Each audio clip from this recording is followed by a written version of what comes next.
Hey everybody, Dr. Mike Hattabaugh at HeroMarriage.com, and today I'm going to tell you the secret of what wise people know. Stay tuned.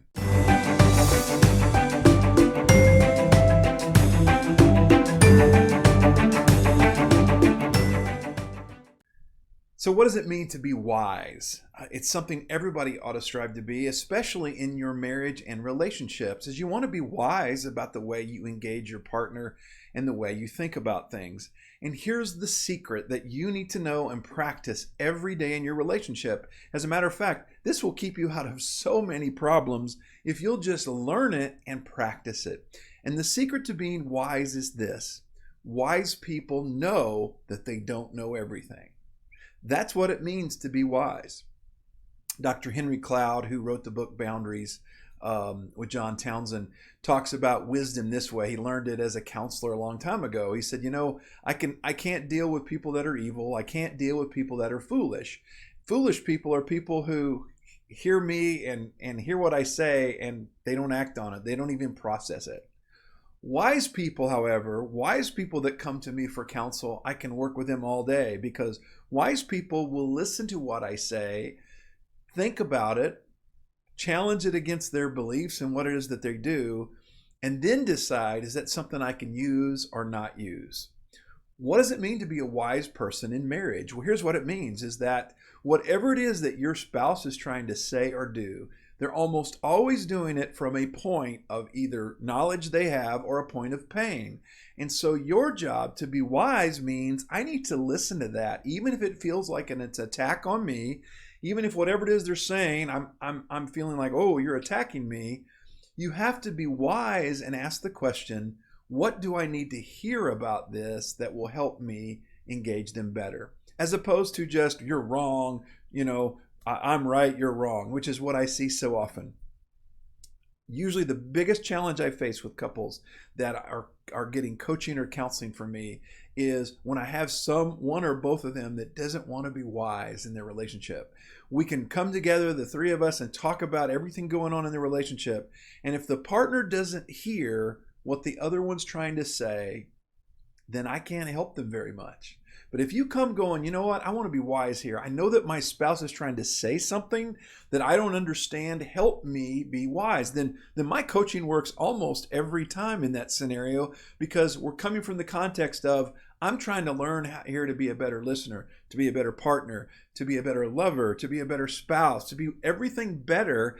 I've got to listen better to my partner and not just take the emotional context, or not even take the stuff from that maybe I know is not what I'm doing, but instead to ask the question, what exactly are they feeling and saying?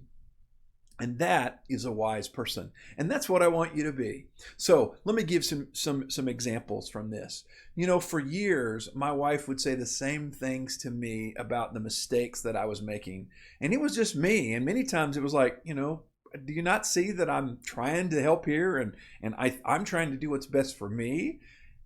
It's when I finally stopped and went, you know what, maybe I need to ask this from the context of, and listen to it from the context of, what is she feeling and what is she trying to express? And all of a sudden, I became wise. And my wisdom was not that I got any smarter.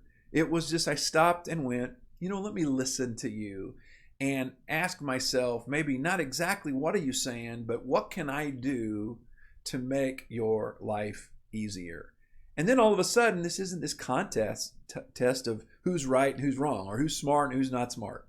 A wise person knows they're not smart. They're not smart enough to read their partner's mind. They're not smart enough to know everything about the needs of their partner and what they're doing and not doing. You see, that's a game that we play. It's like, well, I'm doing more for this marriage than you are, or I'm trying harder than you are. And that's a game that you'll never win at, because we all feel that way, or ultimately we don't care if we're not competing. But a wise person going, what can I learn now from my partner? Their perspective changes. If you're the person that says, they're always saying the same thing, then the problem may not be that they're always saying the same thing. It may be that you've never really heard what they're really saying. So that's the challenge. That's the big secret here to being wise. A wise person knows I don't really know enough about the situation to understand it. That's wisdom. Foolishness is, I'm not hearing you because I know I'm right. Turn on Facebook, and guess what? You see a bunch of fools talk about whatever it is that they think they believe in. This is this. You may be saying that, but I'm this. Do that in your marriage, and your marriage is going to be very good because you're not learning to be wise. So, hey, you want to improve your marriage? You want to have a hero marriage or a hero relationship? Be wise. Know that you don't have all the answers. Know that you need to hear your partner even more than you're doing now. Make adjustments to that, and I think you'll be thrilled with the outcome. Most couples are. So that's the key to being wise, is realize that you don't know everything, all right? So I'm Mike Hattabaugh. I love that you listen to me. If you know somebody that needs this message, well, do me a favor and share it. I would also encourage you to hit the like and subscribe button and the little bell notification down there on these YouTube videos so that you can find out immediately when I post this video, as you can see the next one that comes out, because I want to help you have a hero marriage. So thanks again for watching. I really appreciate it. And again, I want you to have a hero marriage. See you.